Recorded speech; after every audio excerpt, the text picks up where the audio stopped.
Hostel റൂമിൽ കുറേ നേരം വെറുതെ ഇരുന്ന് മടുത്തപ്പോൾ ബോറടിച്ചപ്പോൾ ഞാനും സുമി പുറത്തിറങ്ങി. ഒന്നാമത് നല്ല ചൂടാണ്, അപ്പം പുറത്ത് ചെറിയൊരു കാറ്റൊക്കെ ഉണ്ട്. വെയിലില്ലാത്ത കുറച്ച് ഭാഗത്ത് നോക്കിയിട്ടാണ് ഞങ്ങളങ്ങനെ നടന്നത്. പുറത്ത് ഭയങ്കര വിജനമായിട്ട് നിൽക്കുന്നത്, കാരണം ഒന്നാമത് ഈദിൻ്റെ അവധിയാണ്. അപ്പോൾ എല്ലാവരും അധികം നാട്ടിലും അല്ലെങ്കിൽ ഇന്ന് വർക്കിംഗ് അല്ല. പിന്നെ സമ്മർ ഹോളിഡേയ്സ് സ്റ്റാർട്ട് ചെയ്തു, അതുകൊണ്ട് കൂടുതലും ഭയങ്കര വിജനതയാണ്. ആരുമില്ല, ഞങ്ങൾ രണ്ടുപേരും മാത്രമേ ഉണ്ടായിരുന്നുള്ളൂ. അപ്പോൾ അവൾക്ക് പറ്റുന്ന രീതിയിൽ അവൾ വീഡിയോസൊക്കെ എടുത്തു. അപ്പോൾ അവളുടെ വീഡിയോ ഇല്ല, കാരണം എനിക്ക് കൈ പൊക്കിയിട്ട് വീഡിയോ എടുക്കാൻ പറ്റത്തില്ലാത്തത് കൊണ്ട് അവളുടെ വീഡിയോ ഇല്ല, എൻ്റെ വീഡിയോ മാത്രമേ ഉള്ളൂ.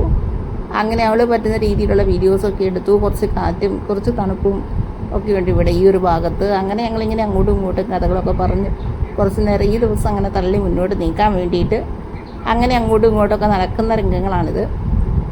അങ്ങനെ പിന്നെ കുറച്ച് കഴിഞ്ഞപ്പോഴത്തേക്കും വെയിലൊക്കെ വന്നു തുടങ്ങി. വെയിലായി കഴിഞ്ഞ് കഴിഞ്ഞാൽ ബുദ്ധിമുട്ടാണ്. അപ്പോൾ പിന്നെ പതുക്കെ നമ്മൾ അധികം കുറേ നേരം നിന്നില്ല, കുറച്ച് കഴിഞ്ഞപ്പോഴത്തേക്കും ഞങ്ങൾ തിരിച്ചു പോന്നു. അപ്പോൾ എല്ലാവരും സുഖമായിട്ടിരിക്കുന്നു വിചാരിക്കുന്നു. Take care.